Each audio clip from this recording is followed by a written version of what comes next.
تعالي نعمل الديسباسيتو لولادنا بمنتهى السهولة وبمنتهى البساطة.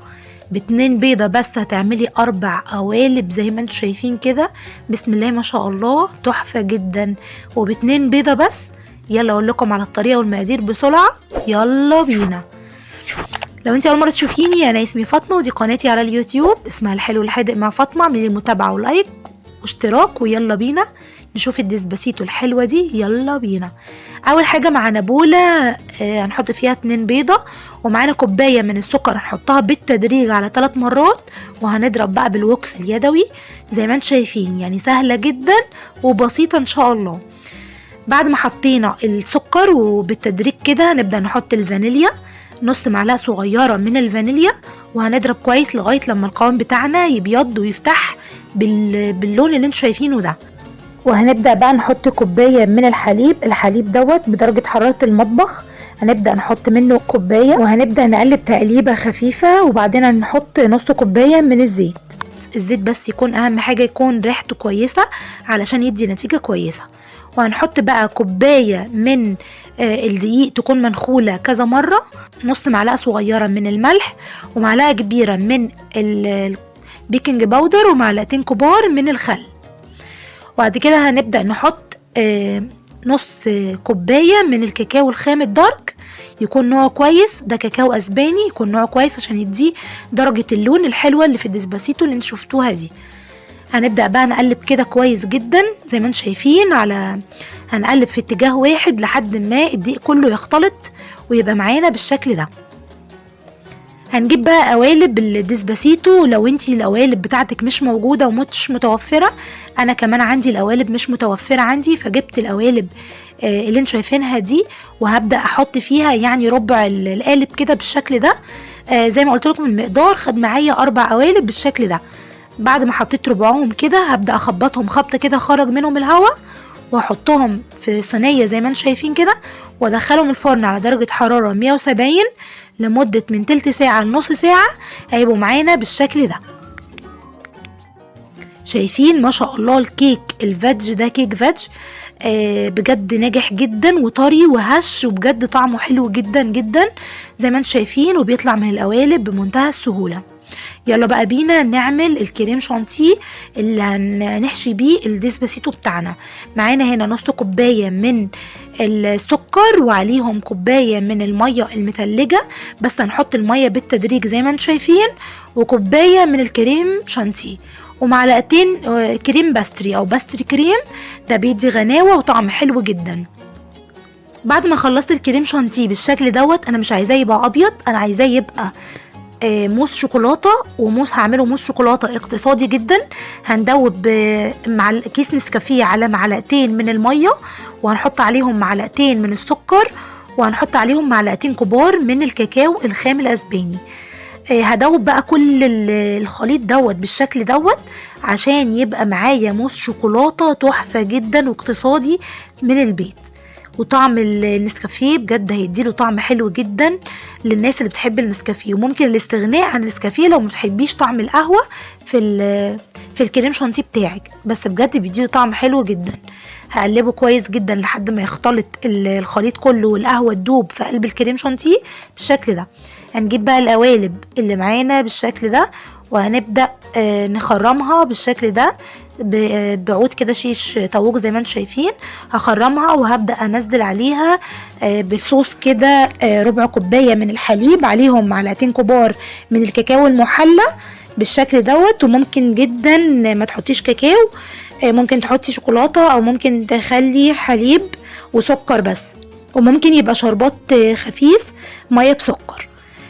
زي ما انتم شايفين اعمل الكميه كلها كده، اخرمها واسقيها بالصوص اللي انا عملته دوت التحفه ده كله كده بالشكل ده. وهبدا بقى اجيب الموس بتاعي ده، زي ما قلت لكم انا عملت الموس الاقتصادي في البيت، بجد طعمه يجنن، طعمه حلو جدا. هبدا بقى اديله طبقه كده زي ما انتم شايفين بالشكل ده.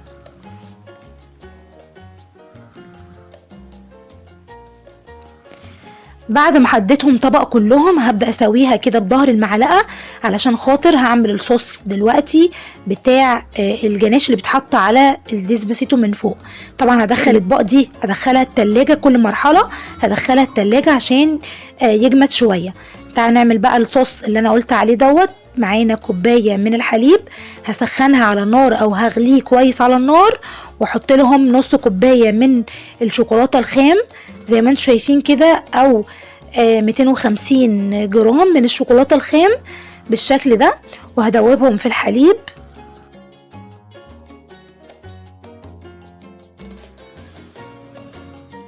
بعد كده هندوب معلقتين كبار من الحليب عليهم معلقتين كبار من الكاكاو الخام، هندوبهم كويس جدا، وبعد كده ننزل عليهم على الصوص بالشكل دوت، وهنرفعهم على النار ياخدوا كده غلوتين 3، وهوريكم شكلهم بعد الغليان.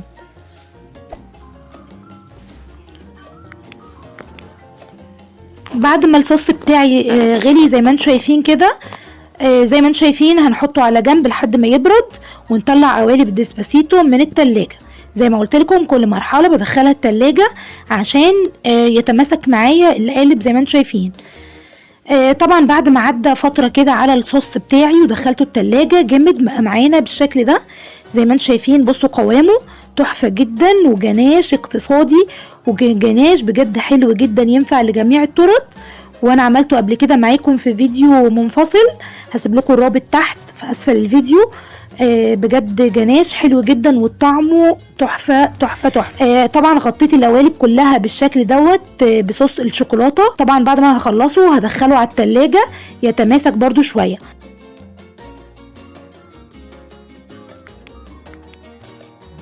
بعد ما طلعنا القوالب، طبعا كل مرحله زي ما قلت لكم لازم نحط القوالب بتاعتنا في التلاجة تتماسك علشان المرحله اللي بعد كده. طبعا التزيين دوت براحتك وحسب المتوفر الموجود عندك، وطبعا هسيبكم مع التزيين ويا رب يعجبكم. ولو انتوا لسه متابعيني لغايه دلوقتي ما تنسونيش في اللايك والشير، وتعملوا سبسكرايب للقناه لو انتوا مش مشتركين. لو انتوا على الفيسبوك ما تنسوش تعملوا متابعه وتحطوا اللايك عشان بيرفع الفيديو والكل يستفاد. ونكمل التزيين ونرجع تاني.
وبكده نكون خلصنا الديسباسيتو بتاعتنا بالاشكال والافكار، وبجد حلوه جدا. يا رب تعمليها لاولادك وتكوني استفدتي من الفيديو. على قدر المستطاع قدرت ان انا اوصل لكم كل معلومه، ويا رب يكون الفيديو عجبكم، وانتظروني ان شاء الله فيديو جديد، والسلام عليكم ورحمه الله.